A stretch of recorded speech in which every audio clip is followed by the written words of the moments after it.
वक्रतुंड महाकाय कोटि सूर्य समप्रभा निर्विघ्नं कुरु मे देव सर्वकार्येषु सर्वदा।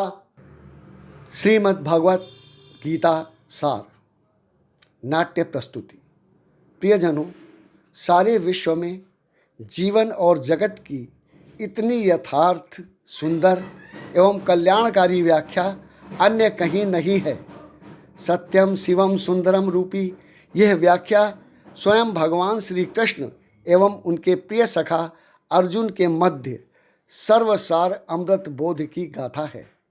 यह प्रस्तुति हिंदुओं के सर्वमान्य ग्रंथ महाभारत से ली गई है, जिसे पंचम वेद के नाम से कहा और माना जाता है। यह प्रस्तुति परम पवित्र एवं पुण्यमय है। इसे देख, सुन, समझकर मानव अपने जीवन एवं विश्व जीवन के सभी प्रश्नों का उत्तर सहज ही जान सकता है। हमारा जीवन एवं विश्व का जीवन दोनों ही एक प्रकार से महाभारत का कुरुक्षेत्र ही हैं, और जो इसमें सफल सिद्ध होता है उसी का जीवन अनुकरणीय और धन्य होता है।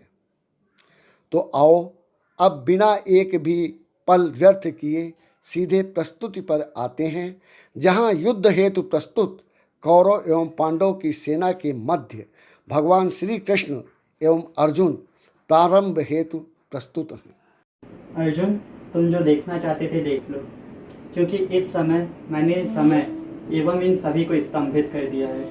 अतः तुम दोनों सेनाओं के योद्धाओं को देख लो। हे केशव, ये क्या है? इन दोनों ही सेनाओं में हमारे ही आदरणीय, आत्मीय, पूजनीय गुरुजन उपस्थित हैं। सत्य तुम्हारे सामने है। ये युद्ध स्थल है। ऐसे में एक क्षत्रिय द्वारा मोहयुक्त वचन एक क्षत्रिय को शोभा नहीं देते। हे माधव, आप ही कहें, मैं सामने खड़े पितामह भीष्म और गुरु द्रोणाचार्य पर उनके ही प्राणों के हरण के लिए तीखे बाण किस प्रकार चला सकूंगा? हे धनंजय, ये धर्म क्षेत्र कुरुक्षेत्र है।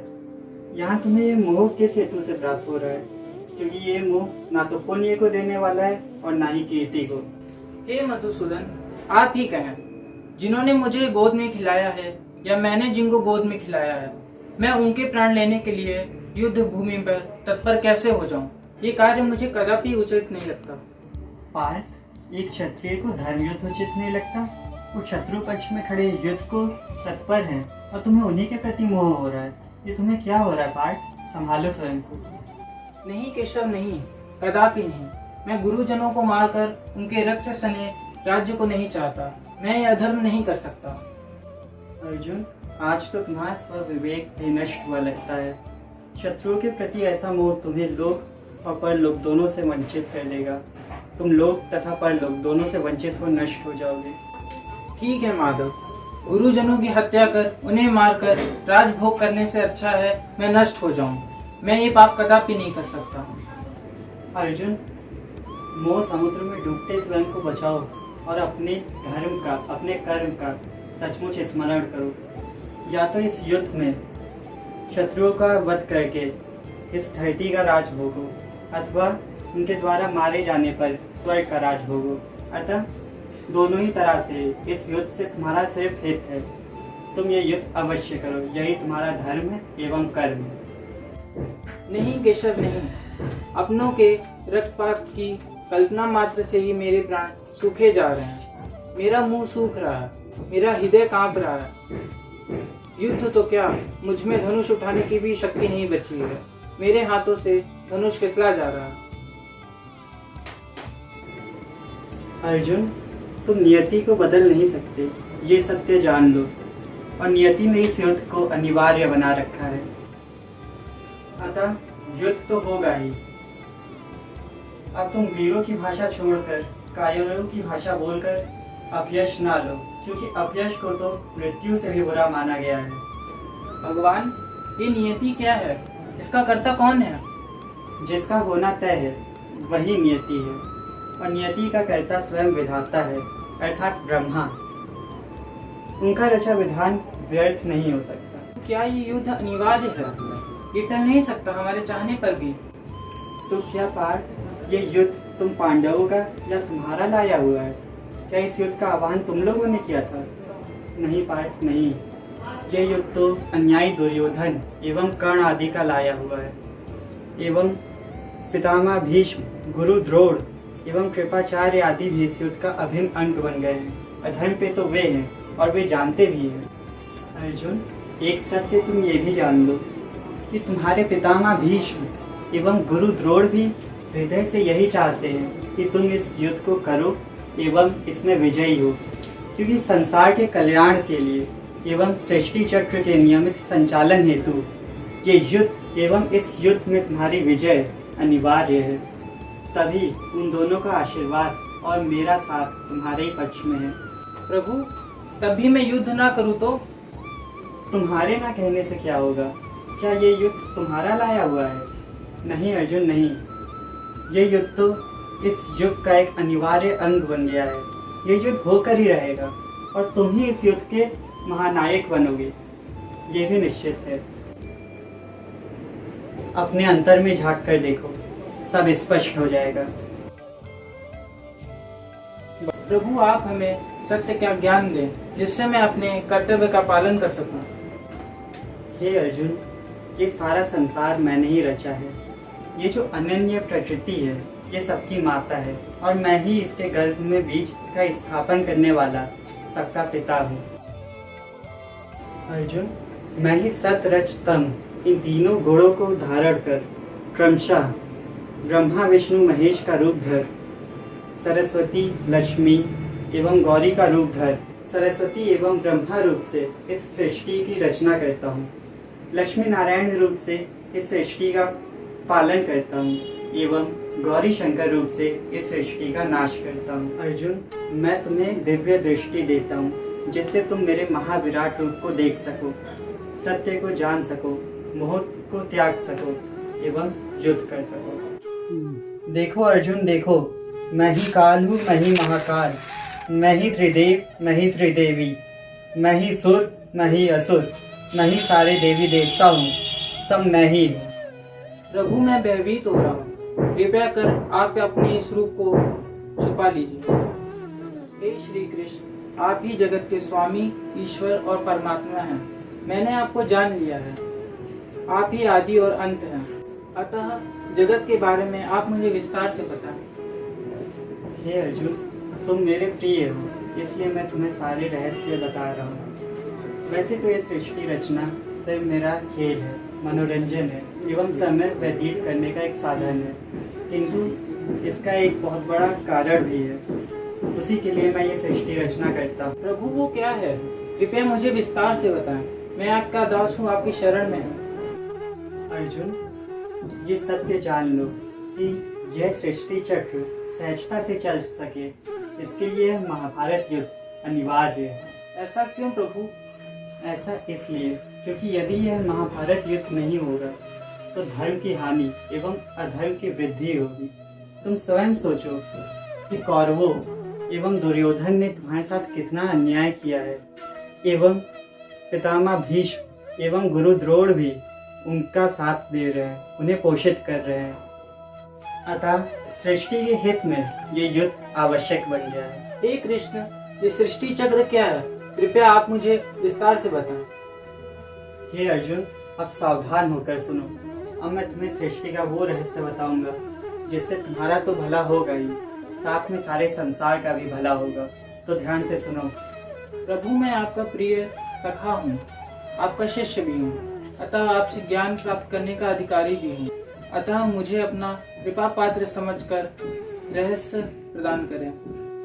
हे अर्जुन, तुम ये जो अपने चारों ओर देख रहे हो, ये संसार इतना ही नहीं है। तुम्हारा तो संसार बीच में है और इसके चारों ओर तुम्हारी दृष्टि से ओझल अर्थात ना दिखने वाला बहुत सारे संसार हैं, जिसे मूर्ख लोग नहीं जानते, अर्थात वे नहीं मानते कि वे है, पर वो है। उन संसार को ही हम विश्व ब्रह्मांड के नाम से जानते हैं। ये धरती तो मध्य में है एवं यह कर्म लोक है, बाकी सब भोग लोक है, अर्थात हम इस धरती में जो जो कर्म करते हैं उसी के हिसाब से हमें उसका फल अर्थात पाप या पुण्य मिलता है। फिर हम उसका भोग करते हैं और तभी इन पाप एवं पुण्य के भोग हेतु मनुष्य को नर्क अथवा स्वर्ग में जाना होता है। स्वर्ग सुगंध से पूर्ण बहुत दिव्य स्थान है जहाँ सबको सुख की प्राप्ति होती है। स्वर्ग के कई स्तर हैं एवं नर्क दुख भोगने का स्थान है। वहाँ हमने जो पाप किए होते हैं हमें उसका फल मिलता है। वहाँ एक से बढ़कर एक दुखप्रद स्थितियाँ हैं एवं वह दुर्गंध से पूर्ण है। प्रभु, आपकी बातों से मेरे मन में और भी जिज्ञासा बढ़ रही है। कृपया कर और कुछ कहें, मैं सुनना चाहता हूँ। ठीक है पार्थ, मैं तुम्हें कुछ और स्पष्ट कर कहता हूँ, तुम ध्यान से सुनो, तुम्हारा कल्याण होगा। सृष्टि की एक इकाई को महायुग कहते हैं। इसमें क्रमशः सतयुग, त्रेता युग, द्वापर युग एवं कलयुग होता है। इस तरह के 71 महायुगों का एक मनवंतर होता है जो देवताओं आदि जिनमें सप्त ऋषिगण भी आते हैं उनका समय एवं काल माना जाता है। इस समय तक ही सृष्टि रहती है। इसके बाद वह अव्यक्त प्रकृति में लीन हो जाती है जिसे प्रलय कहते हैं। ये प्रलय भी सृष्टि काल जितनी ही अर्थात 1000 महायुगों जितनी ही होती है। इस तरह सृष्टि, स्थिति एवं विनाश का ये चक्र चलता रहता है। ये चक्र ब्रह्मा जी की अध्यक्षता में चलता है एवं मैं एवं शिव जी इसके संरक्षक हैं। ये सृष्टि चक्र बहुत ही रहस्यमय, मायामय एवं आनंदमय है। ये सृष्टि चक्र धर्म एवं अधर्म का एक खेल है जो मैंने ही रचा है। इसके द्वारा मैं जगत के सारे प्राणियों को एक पूर्णता देने का महाआयोजन करता हूँ, जिससे प्राणी विभिन्न रस, भावों, आनंदों, दुख, दर्द, वियोग आदि सुख, दुख, हर्ष, विषाद सभी रस भावों को जान सके, चुनाव कर सके, पूर्ण हो सके। तभी तो वह सृष्टि के भव्य से भव्य सुख को, ऐश्वर्य को प्राप्त कर सकता है, उन्हें भोग सकता है।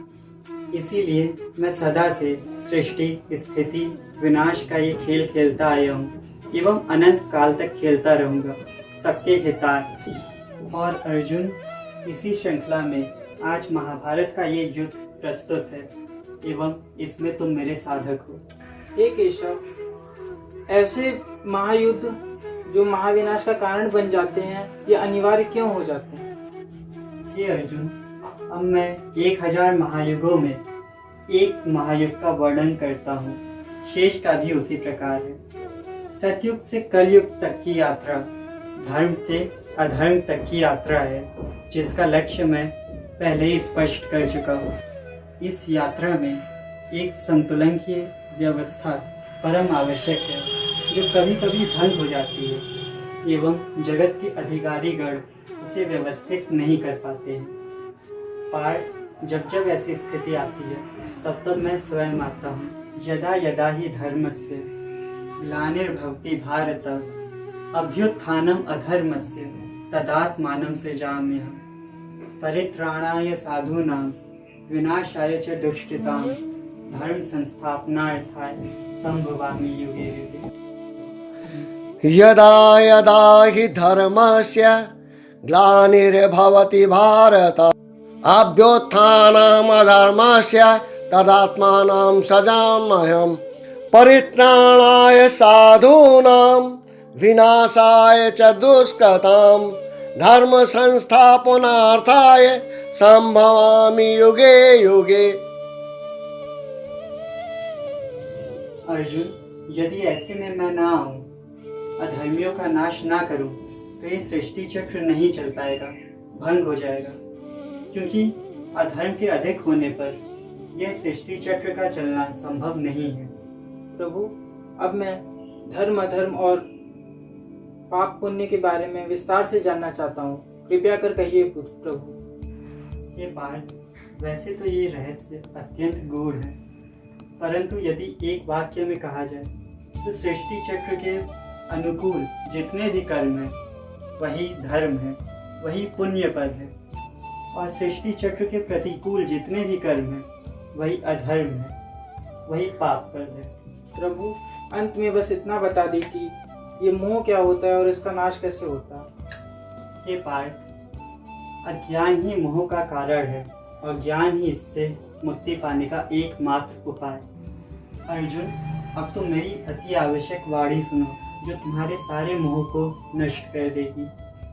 ये जो सब राजा लोग हैं, पितामह भीष्म, गुरु द्रोण, तुम अथवा मैं, ये सब अमर है क्योंकि हम सब शरीर ना होकर आत्मा है और आत्मा अजर है, अमर है। आत्मा को नष्ट नहीं किया जा सकता। वासांस जीर्णानि यथा विहाय नवानि गृह्णाति नरोपराणि तथा शरीराणि विहाय जीर्ण निन्यानि संयाति नवानि देहि। मानव जिस प्रकार फटे पुराने गंदे वस्त्रों को त्याग कर नए वस्त्र धारण कर लेता है, उसी प्रकार जीवात्मा भी थके, बूढ़े एवं जर्जर शरीर को त्याग कर नए शरीर धारण कर लेती है। इस आत्मा को ना कोई अस्त्र शस्त्र भेद सकता है, ना वायु सुखा सकती है, ना जल गीला कर सकता है एवं ना ही इसे अग्नि जला सकती है। नैनं छिन्दन्ति तस्त्राणि नैनं दहति पावका न चैनं क्लेदयन्त्यापो न शोष्यति मारुता। अतः सब प्रकार के मोह को त्याग कर, शंका को त्याग कर अपने कर्म पर दृढ़ हो, युद्ध के लिए खड़े हो जाओ। कर्मण्येवाधिकारस्ते मा फलेषु कदाचन मा कर्म फल हेतुर्भु मार्ते संगस्त्व कर्मणि।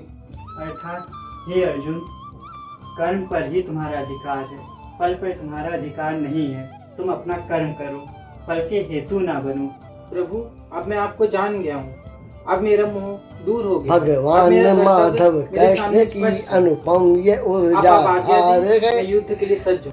पद्मनाभ भगवान का ये जगत को उपहार है। पथ चूक रहे पार्थ की डगमगाती नाव की अति श्रेष्ठ यह पतवार है, श्री कृष्ण का उपहार है। डगमगाती विश्व नौका पार लगनी चाहिए, एकमात्र आधार गीता शरण सबको चाहिए।